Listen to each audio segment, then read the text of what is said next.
Hello, my monstrosities. Hello once again. Today I bring to you something that wasn't really brought to us, or we didn't bring to the table. Two of them. Subterranean Assault. It's mad flexible, we all understand that. And with, some more recent looks at some things, this is all sparked by seeing one unit that I've talked about several times on the channel before. You know where I'm going with this, probably. Uh, and the fact that, wow, out of all this time with Subterranean Assault, I'm surprised we haven't done this. Like, there's two one that we kind of talked about, said we would do it, and then proceeded not to do it, and one that very few of us talked about doing, and I'm not surprised nobody did, but somebody did it somewhere else, so we're going to talk about that. Talk about these in case you are looking for a way to shake up Subterranean Assault. Uh, now that not everybody and their mother is playing it, and now that we've dispersed back into our respective detachments of choice. So, Subterranean Assault, you know what it does, but the main thing that I want to talk about here is that you get reroll hit rolls of 1, and all it takes is for you to have a burrower unit to play the detachment, or burrower units, I should say, because you want more than one hole through the game. Burrowers pop up. They make tunnel markers. You bring things through tunnel markers. We know by now Subterranean Assault. Okay, so with that, I thought it was interesting that this first strategy is one that we definitely said we would do, and we immediately stopped doing it in favor of another strategy that we tried really hard to make work and just really didn't. So the one that we really tried and okay, I'll dial that back. Let me redact that. It didn't really not work, but we eventually realized that we were doing way too much to try to get way too little. Okay. At first one being the Haruspex and the psychophage. So last week, last week, I was talking about how it's interesting that we went from Haruspex plus psychophage into a list that was looking more like Screamer Killer and Neurolictor. We saw a couple of those lists like that these past few weeks.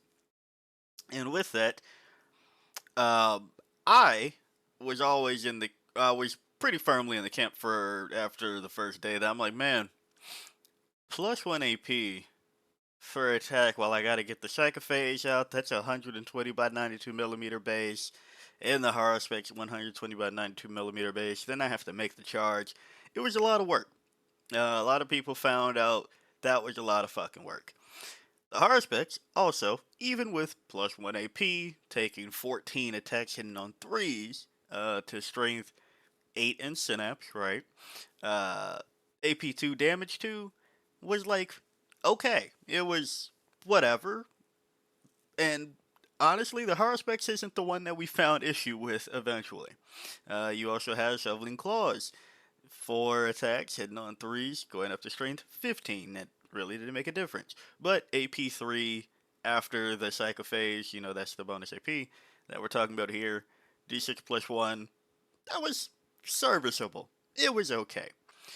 But we did find that spending 110, 220, sometimes even 330 points just to hopefully get bonus AP on our things like our Raveners and our Haruspex uh, required too much. It was a lot for a little, and the fact that, yeah, it was only the thing that we targeted with the ranged attack, so had to get the psychophage over there. There's only so much space on the board.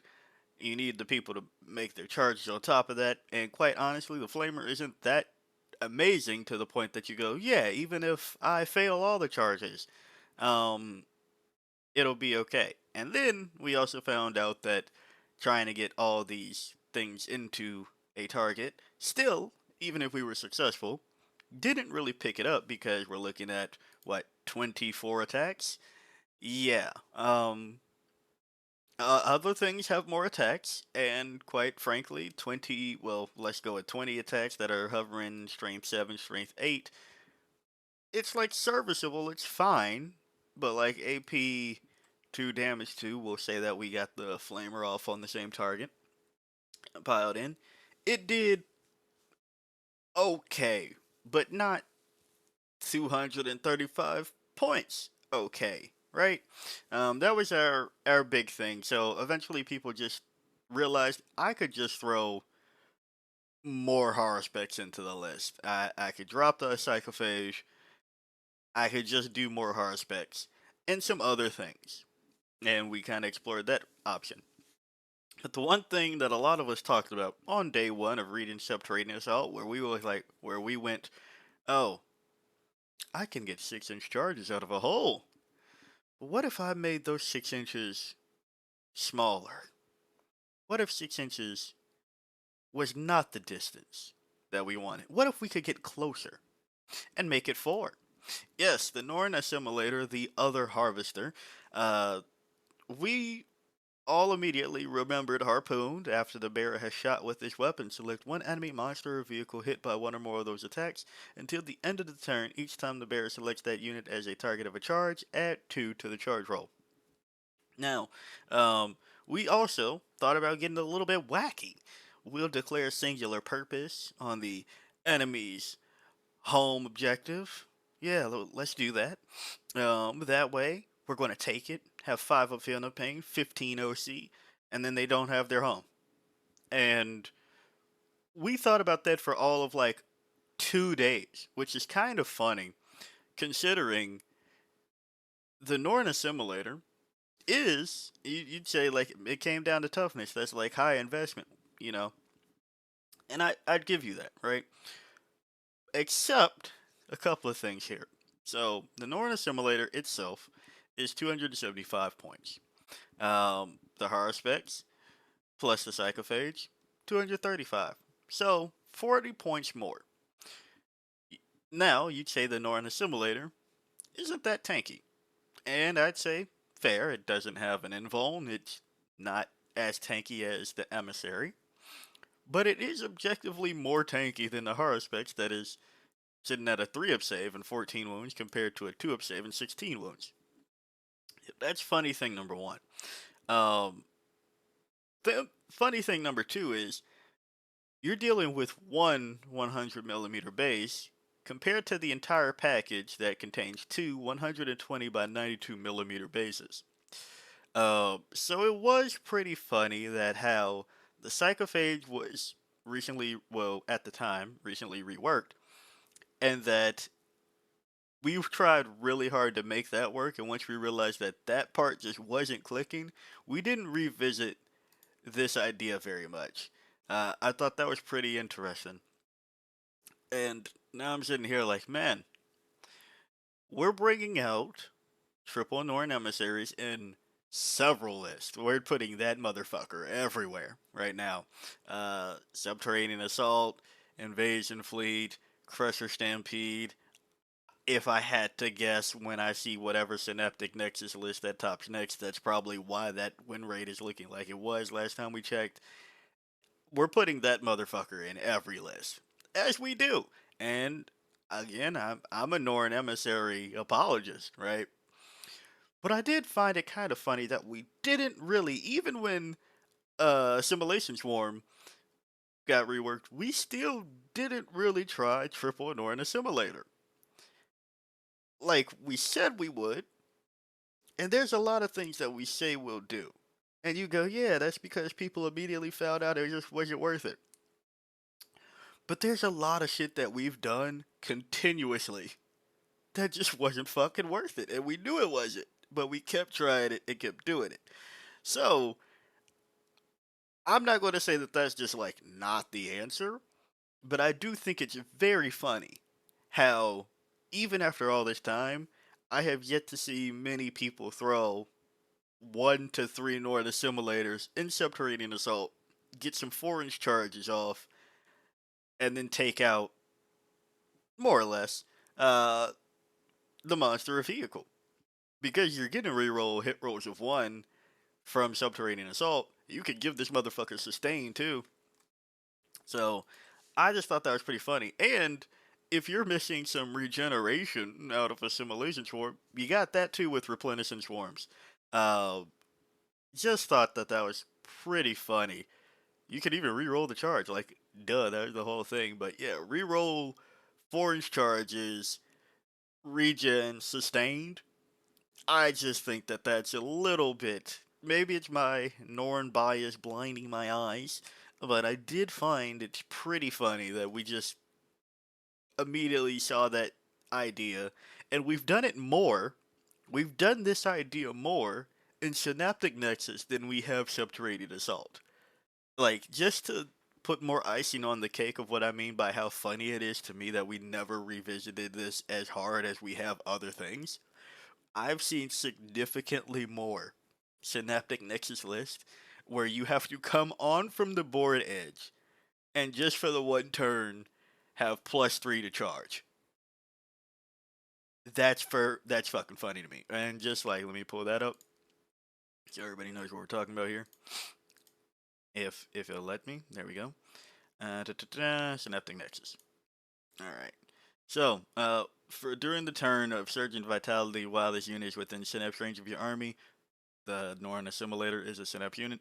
Add 1 to advance and charge rolls made for this unit. So, I've seen significantly more people in Synaptic Nexus try to get +3 on the charge roll compared to Subterranean Assault 4-inch rerollable charge. And I just find that hilarious. So that's thing number one. That if you're just looking for something to do, then you have a Norn Assimilator or two, maybe three. Uh, I'd say we should try that again. I don't have that many Norn Assimilators. I'll be perfectly honest with you. Um, so it won't be me. I also don't have that many burrowers to really do this. Eh, maybe. Um, but that's thing number one of just like, huh, we talked a lot of shit about doing that, and then we did not do that whatsoever. Strategy number two uh, comes from the shooting. So we even busted out the fucking Hive Guard when it came to shooting. Now, mind you, it was a different meta at the time. We needed different things. We needed more things to kill vehicles because there were knights. We had our Zoes. We had Rupture Fexes kinda, but as we know, a Rupture Fex now is impossible to take down a knight in one fell swoop.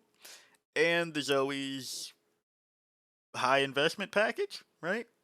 200 just for the Zoes alone, and then you probably near the Neuro Tyrant. So we started looking the way of the Hive Guard. And with that, I thought it was interesting that even still, the more popular option for Subterranean Assault, no matter how much shit I talk about this aspect, um, is to take the Swarm Lord and put him up there and put the Vect out there. Now, we have seen a list or two, I think it was just one, these last couple of weeks, that brought both Swarm Lord and a Hive Tyrant. However, I've always been team take the Hive Tyrant because reroll ones with lethal hitch aura for a lot of our shooting is probably going to be good. Plus, making it sustained with ignore cover. Yeah, sustained, ignore cover, lethal hits, reroll ones. That just sounds pretty good to me. And that's the way that I enjoy this one more. Not to say that anything's wrong with doing your Swarm Lord thing, but I just thought it's kind of funny that, well, I'd probably like, personally, well, I know I like personally, the Hive Tyrant rep. But where am I going with this? Where could I possibly be going with this? Well, yes, I'm going to say it one more time. Barb bombs. Uh, you'd go, Monster, please stop talking to me about barb gaunts. And I'd say, every time somebody brings up barb gaunts, I'm going to do it too. So, last week, we saw barb gaunts make a small appearance in Invasion Fleet. And we've also seen barb gaunts make a reappearance in Vanguard Onslaught a couple weeks ago. I'm just saying, for 55 points, since we're bringing things into Subterranean Assault list just to clear a little shit, our littler shit for 55 points, that's 5d6, yeah, hitting on 4, strength 5, AP 0, damage 1, but it's blast. And revisiting the Hive Tyrant for the IE bar bomb part, Um, 5d6 blast, reroll ones, lethal, possibly sustained, ignore cover, will pick up small shit. And hell, you could go one step further and do 110. But purely just talking about, having some small unit do a small unit, five 40 millimeter bases is cheaper and smaller than some of the other shit that we've been bringing to do that task. So, just saying, and shooting means you don't have to worry about making the charge. You just need your angle, and guess what? When you come out of hose, you can get the angle. Don't spend too much more time talking about this one because I've talked about barb bombs enough on this channel, so I know you're probably sick of hearing it. But I did find it funny that every time I see barb guns, we still haven't brought it to Subterranean Assault.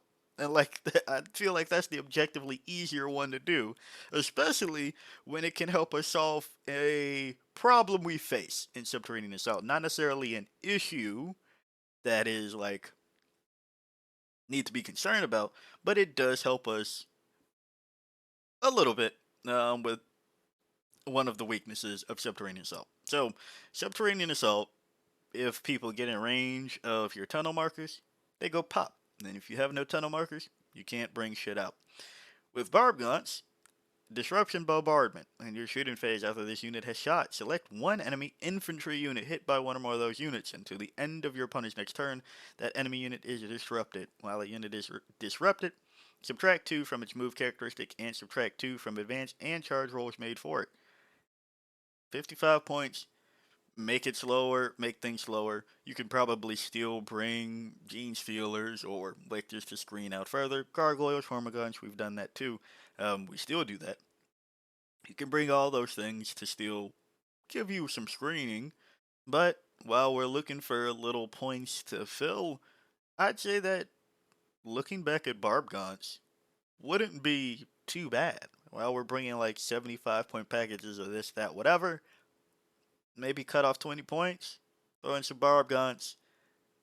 I'd say preferably go the Hive Tyrant route because reroll ones lethal hits everybody. I'm just saying. Add sustained, ignore cover. For whatever weapon, right? We know the Exocrin's good. We know the Meliceptor's good. Rupture Fix, yeah, that probably doesn't need to. We don't need to do that one. But we've seen some creative shit lately in Subterranean Assault, so I just wanted to share. It's kind of funny that some of our creative shit still hasn't popped up, but in Subterranean Assault. So yeah, if you like the video, like it. Got a comment from me, comment, and until next time, peace out, my monstrosities.